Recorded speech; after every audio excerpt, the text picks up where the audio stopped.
Hello, everyone, and welcome to the Power Within podcast. I'm your host, Alethia Jackson, the founder of the Ultimate Power Play, an executive leadership platform and community that brings together influential women leaders across sectors, including healthcare, business, tech, finance, government, and philanthropy, to build trusted and authentic relationships, exchange strategic insights, broker partnerships, and help shape the future of industries. I'm also the founder and CEO of the Stuyvesant Group, a strategic advisory firm that helps organizations in high-growth, highly regulated industries align business strategy with the external forces shaping growth. We work at the intersection of strategy, policy, stakeholder engagement, market access, and reputation to help organizations navigate complexity, accelerate growth, and create long-term value.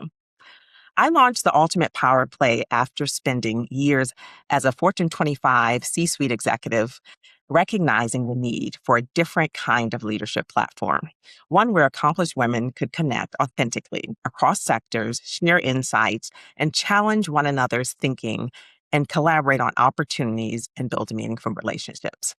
That same curiosity and passion inspired this podcast.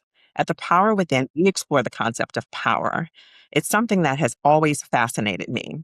Power is a concept that many of us think of as something external, something that's been bestowed upon us, is connected to a title, a seat at the table, or a corner office. And in reality, power is something that exists within all of us. And those things are a byfactor of the power that we each have. We have the power and the ability and capacity to influence outcomes, shape decisions, inspire actions, and transform organizations and leave a lasting impact. And so while titles and position may amplify power, they don't create it. And real power with it exists within each of us. And so these conversations, we explore what power looks like in practice with some of the amazing leaders who inspire me. And so I'm so excited today to be here with Suezette Yasmin Robotham, author and global keynote speaker. And Suezette, it's been a while. We were together at CES in January, so I'm happy to be back in conversation with you today. I'm excited to be with you. I'm like, that's when, we started, like, it's been too long. It's like we go from what feels like seeing people all the time to then time passes, but then it feels like no time has passed. So I'm so grateful to be here with you today. Thank you. Well, let me give everybody a little background so they can know just how amazing you are if they don't already. If you're like under a rock somewhere. And so Suezette serves as the senior partner and chief people experience officer at Target Path, where she leads the firm's people, culture, and AI advisory practice. I can't wait to get into the AI discussion with you. She is also the author of Beyond Titles, Fearlessly Leading as Your Authentic Self. With more than 2 decades of experience across talent, leadership, and culture, Suezette has held leadership roles at Salesforce, Google, Meta, and Gartner. Her work helps leaders and organizations build stronger cultures, navigate change, and create workplaces where people can contribute fully without losing who they are. Suezette is also a TEDx speaker, a member of the Forbes Coaches Council, and has spoken at audiences across the United States, Canada, Caribbean, the UK. I hope she takes me with her to the UK at some point, as well as South Africa for her speaking engagements. And You're always welcome. okay. I'm always trying to get y'all with me. I'm coming. The next one, I'm coming. She brings a practical and human perspective to conversations about leadership, identity, culture, and the future of work. Thank you for joining me. Thank you for having me, friend. So I'm going to hop right in. And the $1 million question on this podcast is always, how do you define power? You sent me the prep work, and I don't know if you've had this experience, especially in, like, let's say the last 2 years. But my understanding of power, and I almost had church transparently when you were reading the overview and the intro for how you frame these conversations. I was having these internal alleluia amen moments. My Because okay. I will type twice because it really is a reckoning of power's agency. And I think we are raised, especially, if you think about all of the different things that we are taught, whether it be from, some perspective of religion or going to school, we attribute power from a very young age to authority, right? But I find, for me now, my reckoning around power is that it is agency. It is agency to choose. It is agency to live a full life. It is agency in knowing when, no is the only answer. And it's when you are able then to, uh, because it's not pivot, right? But like recognize that like true power can't live outside of you and your true power can't be beyond you, that I think you actually become truly powerful. Mm. That's wow. That's so interesting. And to your point, really the agency piece, right? And I often tell the story, probably more times than anyone wants to hear, even of my grandmother who inspired me to create this. And she was young and decided she was going to do big part of the Great Migration, essentially from Savannah to New York, and hitch her wagon to some aunts of hers who lived in New York. And she may have been like 13 or 14 at that time, and was like, I have some money. I want to go. And this is where I know I want my life to be. And at that day and age, right? And like that you actually could get up and do that as a 13 or 14-year-old. But it was never a title. You will never see her name in a book of having a title, never winning an award. But she built a beautiful and prosperous life for herself and her family.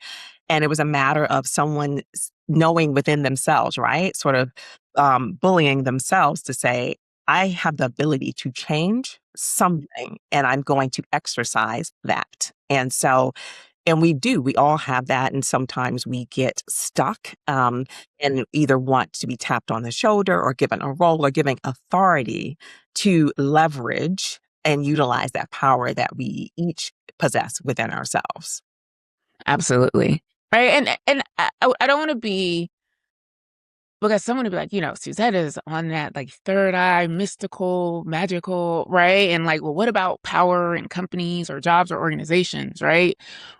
Those are power structures and systems of power, but like true power, and listen, your grandma, that DNA runs strong, right? But like agency and belief, like I would say that the agency then becomes foundational to what we believe is possible, what we know to be true, how we continue on, right? And it's an absence of that agency, I think, where we begin to diminish um having like that full picture of who we are. No. And this isn't necessarily a woosah moment, right? We both Right. navigated corporate America for some of the largest brands in this country, right? That are sitting Right. in the Fortune 25. But I'm sure, and I would love to hear your perspective, even your best team members are those who have tapped in and recognized the power that they have and the agency that they have within themselves. They're the ones that are acting as entrepreneurs. They're the ones that are showing up into your wonderful book, Beyond Titles, that are showing up more authentically themselves and bringing actually that sort of sweet spot that you bring whenever you're hiring. You're looking for who's going to really sort of add to this team in a way that we are missing, and who's going to come in with their unique talent to help grow this organization. So even that, you want to have people who are operating within corporate America. And sometimes that also requires you to not just be in your role. There have been many times when I've seen a gap and like, hey, no one's doing this, guys, but we need to do this. It will benefit the organization. So here's an idea, here's a proposal, or I'll step in, I'll do it, off the side of my desk while I'm doing another job, but like this needs to be done. And that's, I think, still an extension of recognizing that power within that agency. Absolutely. And I agree, right? I think the most powerful thing a leader can actually do is be reflective about, hey, like here is what the current here are what the current factors are on my team. Here's what the current environment is. Here's the ecosystem. And it's powerful to say we have this gap. And instead of hiring for more of what you have, right? It's an understanding of this one completely different skill set or this one different set of abilities can actually be really transformational for us, right? But that's again a leader leaning into their agency and having kind of those other important traits around self-awareness, being intentional, being perceptive, being reflective, being committed to lifetime learning, right? Like, again, like things that we have agency to learn and grow and develop in that helps to just make our power, it makes it exponential. Absolutely. Suzette, what would you, and I know you have many, but even as you utilize your power within organizations or, just in your own life, what would you, if you had to identify one superpower, what would you say that superpower is? I have to say, and thank you, as always, I would say it's connecting. And I think I would say connecting is my gift with people, but even within the context of my work, it's which then has served me in environments where I've had to be scrappy, right? So people see you work at these large organizations, but I think one of the larger theses, especially of tech, even in like, the late teens and into the early 2000s was, everybody has to be scrappy. Right. And so I could also, in many instances, be both, the strategic vision setting leader that also had to be able to operationalize and execute. Right. And I think for me, um, connecting is then my ability to look across a landscape or to look across a plan or to look across a problem and know that these three things that come together will actually lead us to the solution. And I would say, actually, I would attribute my time and nonprofits, specifically at Teach for America, backward planning is probably the best thing that has ever happened to me from a career perspective, because it's when you know what you want at the end, what you need the outcome to be, it helps you to better identify like how you're going to move across the chessboard. And so a lot of times I will attribute my connecting to, oh, like I know how to bring the right people together to create the right room and opportunity. And, you see people go on to have these wonderful relationships. I'm like, no, you also are really masterful at connecting the dots in your work. And and you may have answered this, but how has it always been present or this emerged over time? You mentioned your time in nonprofit world being helping you to build a great foundation around this, but sort of tell me how you recognize this ability. So I will say it's in my DNA. So I have to make sure you meet my mother, but my parents have never met a stranger. And so I grew up in the home, first generation American. My mother was the first person on either side of my family to come to the States. And then so our home became the place of reunification. So I've always grown up with these very strong connection points to my family, because at some point or the other, any of my family that has lived in the United States of America, I've lived with them, even if it was like for a couple of days before they, transitioned to whatever um, the next city would be. But then also my parents opened a store. So we lived, and I think I've told you this before, like we had the most like crazy immigration route. So like the traditional places that you'd see Jamaican folks go when they came to the States, people would be in DMV, we're in Roanoke, in the Blue Ridge Mountains.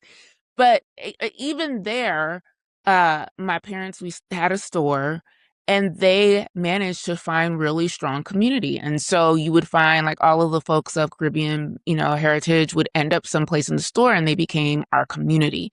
And so I grew up knowing that the way that you treat people and the significance of importance of making sure that you're not just being a consumer, but we're also, in this like contributor place in terms of giving and taking has just always been a part of my life. And so the connecting while given my sun sign, I'm a Scorpio, I probably lean more toward introversion, which I'm very much an ambivert. I was raised in a home where I'm like, I am nothing without. And I know this is, spoiler alert for another question. I'm nothing without community, but I think connecting was not only taught to me, but has just become a natural talent for me because of how significant and important that is to just the journey I've had throughout my entire life.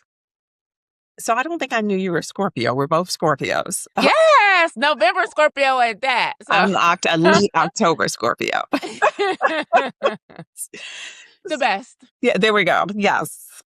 So tell me about a moment when your community, and you've talked about how important community is to you, where it's really helped you to grow or see things differently from a different perspective. I would say, and we have a lot of these same sister friends, especially at this part of adulthood, especially at this part in my professional journey. My community has continued to connect me to my next great career opportunity, right? And so, shout out to people like Tiffany Moore, now at Waymo.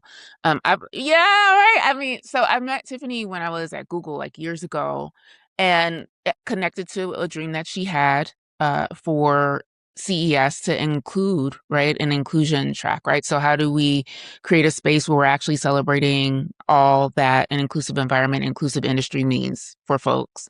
And so along the journey, I've had opportunities to not only like sponsor, but then also participate and support the incredible work that she was leading through the Inclusion for All track, in particular at CES, right? And so within that, happened to be around Tiffany, who has, by the way, one of the dopest networks on the Mm, planet. And yes. she would be low key about it, but Tiffany really has built a phenomenal, right? Like community of people that actively support her because of how she supports them. And so in that, I happened to be with Tiffany for her birthday at CES a couple years ago. I met another good friend of hers. It's also a part of the CTA community, Dina. And, what I thought was going to be Dina doing a book, when my book was coming out, Dina's like, I want to, do like an event for you for your book. Ended up with Dina being like, hey, like, what do you want to do next professionally? This was after I got laid off. And so what I thought was actually going to be, Dina was like, come to Nobu. And I thought it was going to be sushi and wine. And I ended up going, seeing her in action, leading the work that she does with Target Path. And, she was like, what do you want to do next?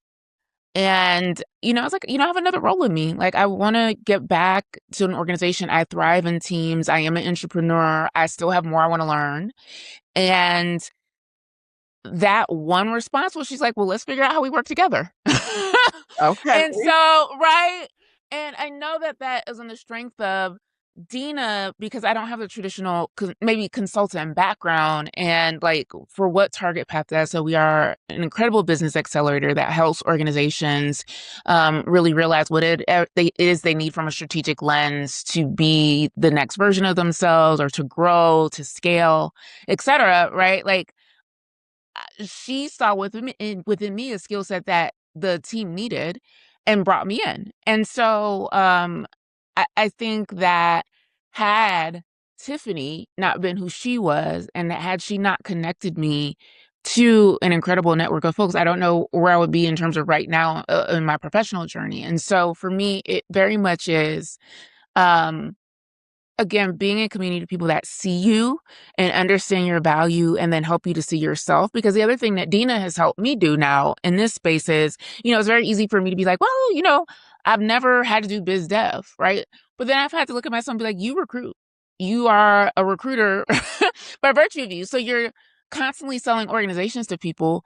How dope is it now that you now get to focus on how do you actually, and I hate to say sell, but how do you help people to understand what your services and your talent, your skill set can provide to their organization? And so I'm loving being in this new space of learning and, practicing how I sell business as a senior partner and get people invested in the greatness that we have to offer them. So that's great. And again, another shout out to Tiffany. And yeah, she was I think I've done CES maybe 3 times now. I've spoken several times. We have an opportunity to be in conversation, but she definitely has brought so many people to CES and into that experience, and brought their talents in turn to CES. So Tiffany is definitely just a great connector and great human. So yeah, shout out to Miss Moore.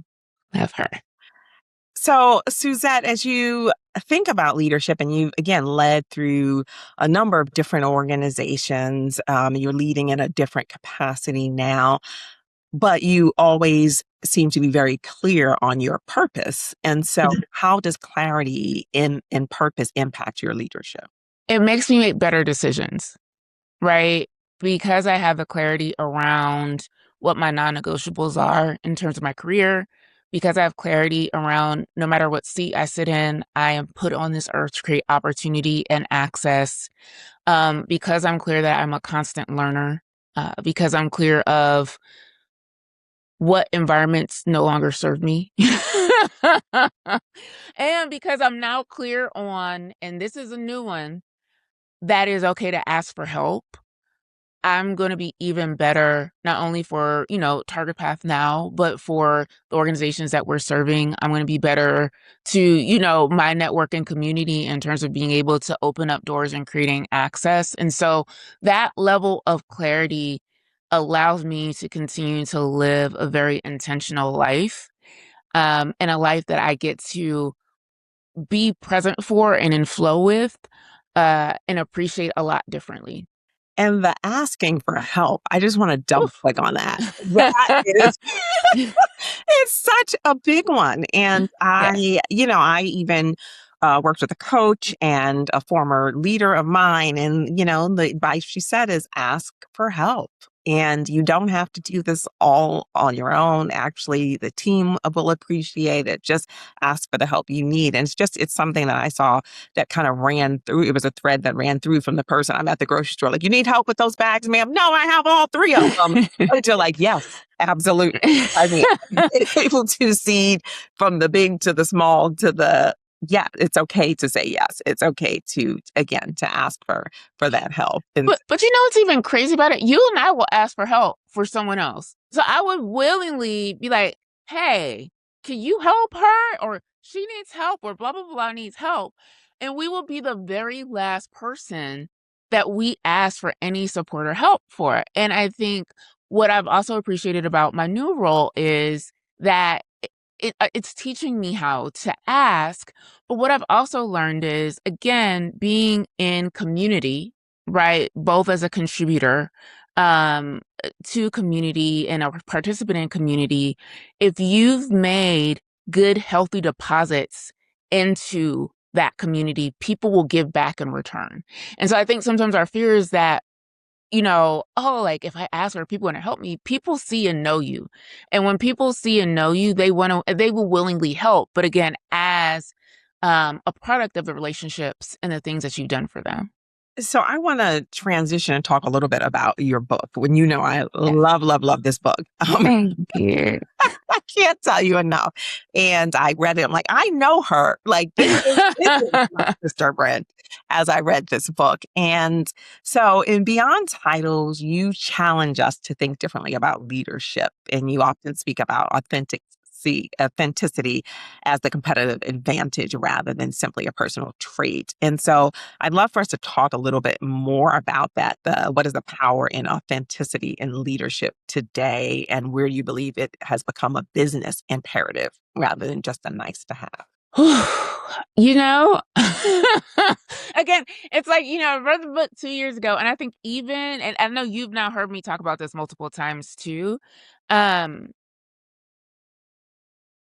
Authenticity will be the thing that AI can't replace, right? The intent, the discernment, the passion, the care for others, the ability to reflect, the ability to make decisions that are in service of people, to make them better, the decision to show up as who you are and to lead from that place of clarity. There's no technology that will ever replace that in any seat of an organization. And so I think now more than ever, locking in on your values, locking in and understanding like what you bring to an organization, what that means in terms of outcomes and impact, but what that just means for your life more broadly. I think we have an opportunity, especially as we're going to keep looking up and job titles are going to change. We're going to keep looking up and, roles will be gone. But at the core of all this, if you can look in the mirror and say, I am clear on who I am, what value I bring, and how that then means and brings value to an organization, you will never be unhireable, right? You will never be without purpose. You will never be without like opportunity. And so I would say authenticity is the differentiator now more than ever. Yeah. I agree. I find that, and I agree from a human capacity, I agree from an organizational capacity. At the Stuyvesant Group, we work with a lot of smaller growth, based organizations, investors, and in early stage startups. And the one thing is too, even with, as we look at organizations and their sort of human capacity, right, as they connect to their customers, they connect to communities they serve and others across the ecosystem, what are you authentically here to do? And being very clear on that. You can call it a brand narrative. You can call it your sort of where are you positioned to win. But knowing that, and that being a differentiator, because there's a lot out there. And so, but being very clear and staying there, right? Like remaining, like you can't be something different every day. And you have to have your same sort of value proposition. But I do want to pull the thread on AI. And and I am taking my course. You told me that I have to take a course. I'm taking my course. And I'm going to share my. I love a course. And so, as we're hearing so much about AI transforming the workplace, and yet every successful transformation still depends on people, regardless of how much you want to change something. Getting that adoption, especially at scale across an enterprise, you still need people. And so, as organizations race to adopt AI and other emerging technologies, what role does leadership play in ensuring that the workforce evolves alongside the technology? Leadership is at the center of all transformation, but I would say leadership more so now than ever needs to be the catalyst for how we are thinking about AI and what it means for our teams, right? And so I think what has been really fascinating, having been in a tech organization when agentic AI came on, right? What you see happen is, especially for the pace of change that we're seeing with AI expectation, right? Because the other thing that we don't talk about is some of this is the technology itself, but the other part of this is the expectation from investors, an expectation from the market, an expectation from the board, right? And so you have all of these expectations around what this technology is going to mean for organization in terms of their efficiency, their effectiveness, but also their budgets and values and revenue, et cetera. And I think the part of this that has been missing for a lot of organizations is that leaders have not set the standard nor set expectation around what this technology actually really means for their people, right? And so I see AI culture, AI integration into culture and AI adoption as a leadership opportunity. How do we as leaders model even how we're using or integrating AI into our daily work for ourselves? How are we setting expectation around,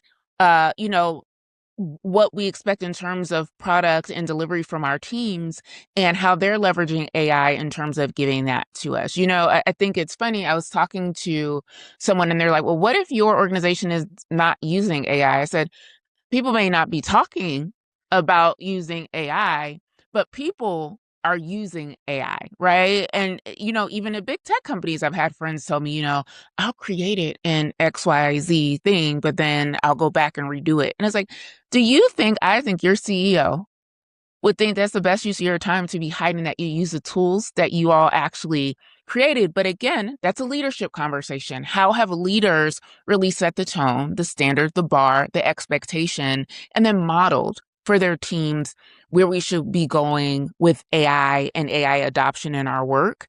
Because again, I actually love AI. I think AI has given me the opportunity to, through prompting, think in ways and ask questions that I also wouldn't maybe normally have asked myself, because there's only so far we get within the work that we do by being solutioning on our own. And so I do leverage AI as a partner in solutioning. But I think the conversation we need to have is, what role does leadership play in setting the tone, the expectation, and then modeling how we leverage AI in our work? So it's interesting, as you said, that it's a it was a company maybe 2 years ago. I forget the company, but they very publicly had a goal for increased use of AI across their team. And so they spoke about it like, we want to see every team member using AI like X% of time. They set some goals around it. I think you reported kind of how you were using it. But the CEO, to your point, I wish I could recall the company, also talked very openly in their executive team about their use of AI. And so it became embedded in that company culture. And it also became very clear that they were all on a journey together to use AI and help it, to your point, as a partner, as a solution partner in the work that they were doing. And so having that transparency, clarity, and a little bit of road mapping too for people, right? Because some people need that. And so this can be used for X, or you can use it here, and let's try and use it X% of, your sort of time. And that helps bring an entire organization along with that transformation.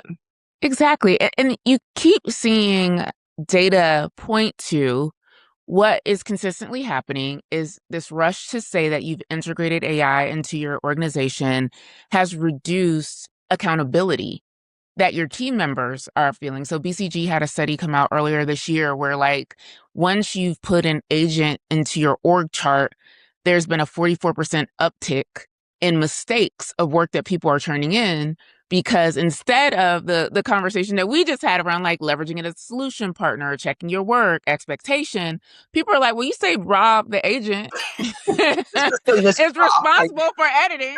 So let Rob do that. And BCG was absolutely not. Like, you still, there's still a human component around expectation about what an agent can do.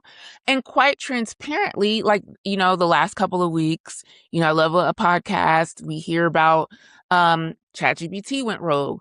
Now, OpenAI is like, yeah, we had a couple go rogue too on the open internet, right? And so the technology is still not yet it's sophisticated. I want to be impeccable with my word. It still is not human independent, right? You still have to have humans at the center of how we're leveraging AI, because it can't be independent of us. It's just not there, right? How many times have you put something in the chat, same thread, chat changes it? You're like, but Right. You said that was perfect before. right, right. And so that I think, if I could say anything else to your audience around power and agency, Mhm, I want to have people know, like, now's the time to take agency around how you learn and integrate AI into your skill set and toolkit. mhm. Because the other piece of this is, we could go on and on and on with this conversation. It's not going anywhere. Generative AI is here with us. Agentic AI is now here with us. And so it's, how do we as leaders, how do we as employees, how do we as people leverage this opportunity to be at the learner place with everybody? Because at some point, it's not going to be optional. Right.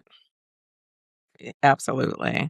I am actually on the advisory council for a firm, and they very publicly say, like, we are actually utilizing AI tools and their proprietary AI tools to help with the strategic advisory work. We help you get to a point where you're able to make a decision faster by pulling, all of the sort of external data and intelligence, and then clearly put the lens of their expertise on that, but helping to use it as an accelerator. And so, again, a solution partner. And honestly, I think that adds probably an additional sort of competitive advantage for them to be able to use that and Right, exactly. balancing that, but definitely the use of AI. So and I know you're a big research girl. You always have great data, and that's what I say as well. Like, I loved your book. It was, again, very data driven. And so on that point, research organizations like McKinsey and Aspen Institute continue to point to trust, adaptability, and human-centered leadership as defining characteristics for high-performing organizations. And so when you think about the workforce of the future and what leadership capability will become even more valuable in an AI-enabled world, and what traditional leadership behaviors need to evolve. What are your thoughts? Oh, you A little question. why I love this question? Because I'm thinking about, I'm finally going to work on writing my first Forbes article, right? And I have been thinking about, so this is also why this conversation is timely, because you're gonna help me hammer it out. Okay. The power of your friends. You get to like begin to kind of like wordsmith what you want to talk about. My brain keeps coming back to trusted relationships. In a world where technology will transform the workplace, disrupt work in other spaces, depending on what it might be, um, transform even how like we think about post-secondary education, what like all of these different things. At the end of the day, my brain keeps coming back to, but it cannot change who you call on for support, right? It can't change how you find your next get great opportunity. It can't even really, right? And so, and for me, and like the thing that we will become even more dependent on in the future of work will be relationships with people that we trust, whether it's because they have deep knowledge in a space. It's because they do have positional power in an organization to help create opportunity. It will be because we trust them because, you know, they have done something within the context of building like a deep and meaningful relationship with us. But my brain keeps coming back to, no matter what happens in this future of work conversation, relationships will still be foundational to all of it. So I completely agree. And as you know, have spent a career in Washington and that intersection of policy, regulation, business strategy.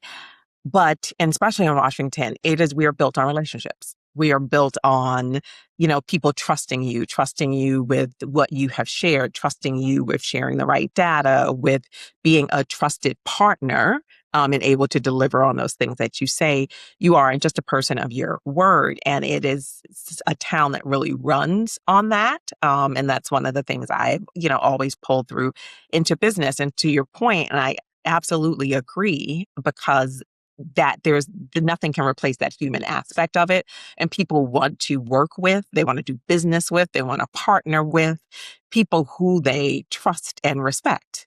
Exactly. There's no substitute for that. Exactly. Right. I mean, even if we're looking at organizations shifting and changing, those are decisions being made through relationships. Right? Like like I think we want to like say, "Oh my God, AI is coming out in and wiping out everything." Yeah. No, AI is not wiping out everything. There are people making. Trust me. There are people making those decisions. Yeah, right. There's people And behind it. so like decisioning still remains in the hands of people, and relationships are what makes the difference in a lot of decisions. Absolutely. So, Suzette, as you think about your work, as you think about the impact that you're having, what kind of power do you hope to leave behind through your work and your relationships, since we're talking about relationships and trust? Oh man, I hope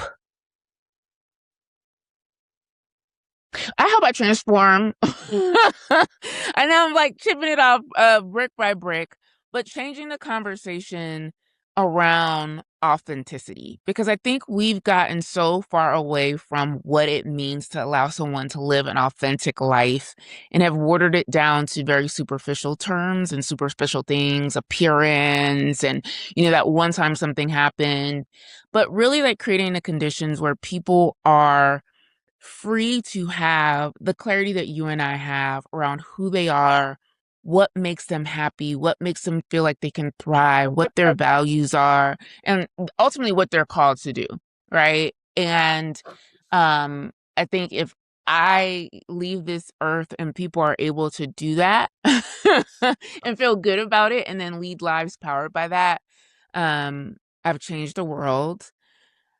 Um, I would also like some wealth. Not y'all. So I like to leave. I would like to be like Beyonce and have some money out here for my grandchildren's grandchildren based on the work that I've done.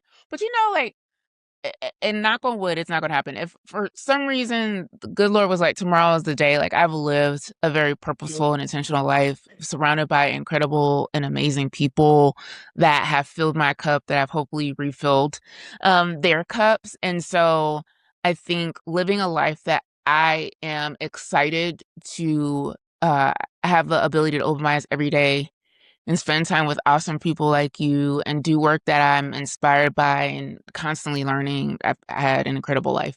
Wow. So on that note, with your life, incredible life, what is one thing, and I always like to ask people this because leaders give so much. And so what is one thing you've done over the last year to nurture yourself?